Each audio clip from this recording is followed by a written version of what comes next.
বাংলাদেশ নারী ফুটবল এগিয়ে যাচ্ছে বিশ্বমঞ্চে। সম্প্রতি এশিয়া কাপের বাছাই পর্বে 3 ম্যাচে 3টিতেই জয়লাভ করে বাংলাদেশ এখন এশিয়ার মঞ্চে। এই গর্বিত নারীরা উঠে এসেছে প্রত্যন্ত অঞ্চল থেকে। ঋতুপর্ণা চাকমাদের মতো মেয়েরা আজ বিশ্বমঞ্চে পরিচিত হচ্ছে। তেমনি বগুড়া জেলার সোনাতলা উপজেলাতেও বেড়ে উঠছে এক ছাদ তরুণ তরুণী, যারা ফুটবলকে ভালোবাসে, ফুটবলকে নিয়ে সামনে এগোতে চায়। এই ফুটবলারদের প্রশিক্ষণ দিচ্ছে সোনাতলা ফুটবল একাডেমি। সোনাতলার সোনার মাটিতে ফলে সোনার ফসল, আবার সোনার মাটির সোনার সন্তানেরা নিয়ে আসে নানা সাফল্য। সোনাতলার সাফল্য আনা তেমনি একটি ক্ষেত্রের নাম ফুটবল খেলা। সোনাতলার ফুটবল খেলার সাফল্যের কথা আসলেই স্মৃতিতে জীবন্ত হয়ে ওঠে লাল মোহাম্মদ তালুকদার, তোফাজ্জল হোসেন মন্ডল, রফিকুল ইসলাম বাবু, মিজানুর রহমান বাদলের নাম। তাদের দেখানো পথেই এগিয়ে চলেছে সোনাতলার ফুটবল খেলা। বিগত সময় ফুটবল নিয়ে অনেকের প্রাণান্ত প্রচেষ্টা থাকলেও বর্তমানে সোনাতলার ফুটবল নিয়ে ব্যাপক কাজ করছেন বিকেএসপির সাবেক কৃতি খেলোয়াড়, জাতীয় পর্যায়ে বিভিন্ন ফুটবল টুর্নামেন্টে কৃতিত্বের স্বাক্ষর রাখা ক্রীড়া সংগঠক রাকিব হোসেন। সোনাতলায় তার প্রচেষ্টায় 2015 সালে প্রতিষ্ঠিত হয়েছে সোনাতলা ফুটবল একাডেমি। প্রতিষ্ঠার পর থেকেই এই একাডেমি হয়ে উঠেছে সম্ভাবনাময় ফুটবল প্রতিভাদের আতুর ঘর। রাকিব হোসেনের নিবিড় তত্ত্বাবধানে এখানে গড়ে উঠেছে একের পর এক প্রতিভাবান খেলোয়াড়, পুরুষ ও নারী উভয়ই। বর্তমানে একাডেমিতে প্রশিক্ষণ নিচ্ছে 134 জন খেলোয়াড় এবং এই সংখ্যা ক্রমাগত বাড়ছে। রাকিব হোসেন শুধুমাত্র প্রশিক্ষক নন, তিনি একজন স্বপ্ন কারিগর। প্রতিদিন কঠোর অনুশীলন, নিয়মিত ম্যাচ আয়োজন ও বিভিন্ন বয়সভিত্তিক টুর্নামেন্টে অংশগ্রহণের সুযোগ করে দিয়ে তিনি ফুটবলারদের তৈরি করছেন জাতীয় ও আন্তর্জাতিক পর্যায়ের জন্য। ইতোমধ্যেই তার প্রশিক্ষিত খেলোয়াড়দের অনেকেই দেশের বিভিন্ন টুর্নামেন্টে পদক জিতেছে। কেউ কেউ সুযোগ পেয়েছে বিকেএসপিতে, যা নিঃসন্দেহে সোনাতলার জন্য গর্বের। সোনাতলার এই সাফল্য নিছক কাকতালীয় নয়, এটি একটি সুপরিকল্পিত ও নিবেদিত প্রাণ প্রচেষ্টার ফসল। স্থানীয় ফুটবলের কাঠামোকে শক্তিশালী করা, পেশাদার মনোভাব তৈরি, নারী ফুটবলকে গুরুত্ব দেওয়া এই প্রচেষ্টারই একটি অংশ। একাডেমিকে জাতীয় পর্যায়ে প্রতিষ্ঠিত করার যে স্বপ্ন রাকিব হোসেন দেখেছেন, সে পথেই তিনি এগিয়ে চলেছেন। ফুটবল যে শুধু শহরে খেলা নয়, মফস্বলের মাঠেও যে জাতীয় পর্যায়ের খেলোয়াড় তৈরি হতে পারে, সোনাতলা ফুটবল একাডেমি তারই জ্বলন্ত উদাহরণ।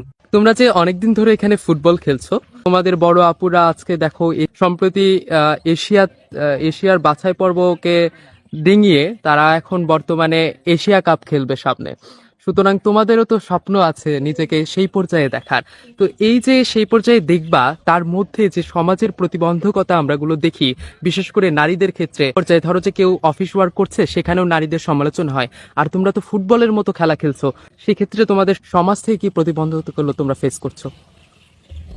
সমাজে তো মানুষ অনেক কথাই বলে, কিন্তু আমরা যদি আমাদের স্বপ্নের পথে এগিয়ে চলি তাহলে তো কেউ আমাদের আটকাতে পারবে না। আমরা তো ছোট থেকে এখানে প্র্যাকটিস করি, কেউ কেউ ক্লাস 5, কেউ কেউ ক্লাস 6, এরকমই।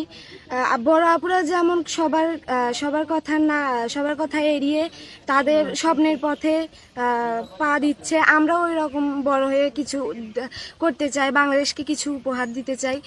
সমাজে অনেক কথাই বলে যে হচ্ছে হাফ প্যান্ট পরে মেয়েরা খেলে, হচ্ছে শার্ট প্যান্ট পরে তারা খেলতে যায়, বাইরে ঘোরাফেরা করে, এরকম আমাদের সমাজে নেই। বাবা মাকে অনেক কথাই সবাই বলে, কিন্তু যখন ফ্যামিলি নিজের পাশে থাকবে তখন মনে হবে না, মানুষ যেই কথাই বলুক আমার ফ্যামিলি আমার পাশে আছে, আমি আমার স্বপ্নের পথে এগিয়ে যাব।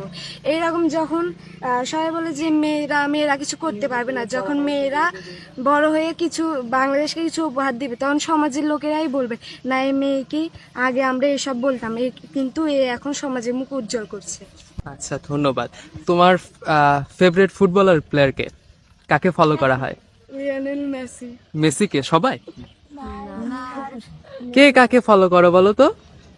তুমি কাকে ফলো করো? মেসি। Lionel Messi. তারপরে তুমি? নেইমার। নেইমার। তুমি? Lionel Messi. মেসি। তোমরা? নেইমার।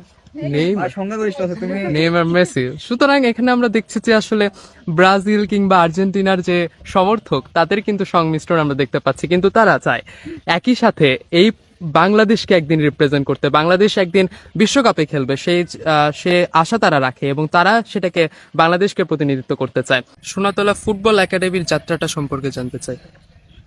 সোনাতলা ফুটবল একাডেমির যাত্রা শুরু হয় 2015 সালের 1 জানুয়ারি। তৎকালীন ইউনো স্যারের নির্দেশনায়, তার অনুপ্রেরণায় অনুপ্রাণিত হয়ে আমি শুরু করি। সেই সময় স্টুডেন্ট ছিল হাতে গোনা 10 থেকে 15 জন, এখন সেখানে 134 জন ছেলে এবং মেয়ে মিলে।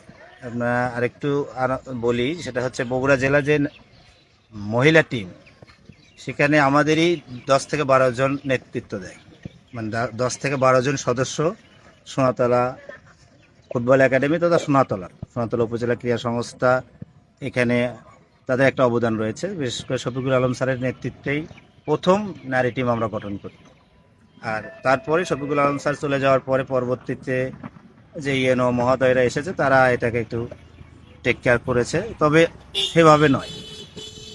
তারপরে এখানকার মেয়েরা তো আসলে মেয়েদেরকে বিভিন্ন প্রতিবন্ধকতার মধ্যে দিয়ে খেলাধুলা করতে হয়। এখানে শুরু করেছিলাম 30 জন মেয়ে নিয়ে, সেখান থেকে এখন আছে 2 জন। ম্যাক্সিমাম বিয়ে শাদী হয়ে গেছে, পারিবারিক অনেক প্রতিবন্ধকতা।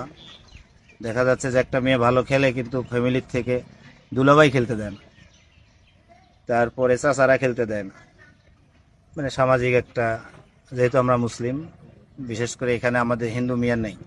অন্যান্য উপজেলায় বা অন্যান্য জেলায় যেভাবে আদিবাসী মেয়েরা খেলাধুলা করে, আমরা যে এখানে এরকম পেতাম, তাহলে হয়তো বা আমাদের মেয়েরাও জাতীয় পর্যায়ে ভালো রেজাল্ট করত। আচ্ছা, ধন্যবাদ।